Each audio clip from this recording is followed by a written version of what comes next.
Karanlık yollardan geçtik, zehir gibi sular içtik. Bir yanımızda ölüm, bir yanımızda yar sevdik. Bir değil bin bir kere Sırat köprüsünden geçtik. Cehennemden en illetin ta göğsünü deldik geçtik. Bu yolda dönenler oldu, mum gibi sönenler oldu. Yar göğsüne baş komadan vurulup düşenler oldu. Bu yolda dönenler oldu, mum gibi sönenler oldu. Yar göğsüne baş komadan vurulup düşenler oldu. Yer sen kaldın geride, bir sen kaldın geride. Ah akıp gidiyor hayat, yüreğim anlıyor seni. Artık susma yorgun demokrat.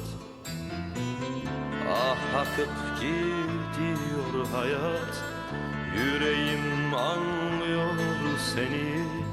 Artık susma yorgun demokrat.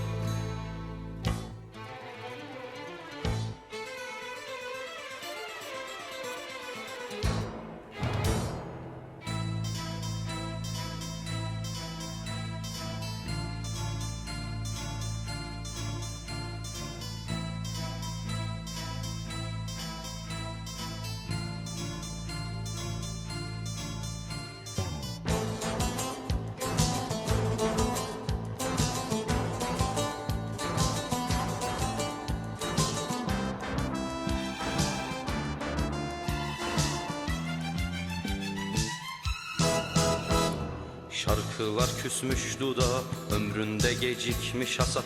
Karışmış çoluk çocuğa, geçim derdinde demokrat. İçlenir hatırladıkça izlerini o günlerin. Düşe kalka bata çıka yaşadığı o depremin. Bu yolda dönenler oldu, mum gibi sönenler oldu. Yar göğsüne baş komadan vurulup düşenler oldu. Bu yolda dönenler oldu, mum gibi sönenler oldu. Yar göğsüne baş komadan vurulup düşenler oldu.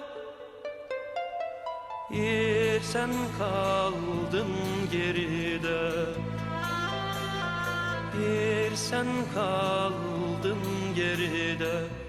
Ah akıp gidiyor hayat, yüreğim anlıyor seni. Artık susma yorgun demokrat.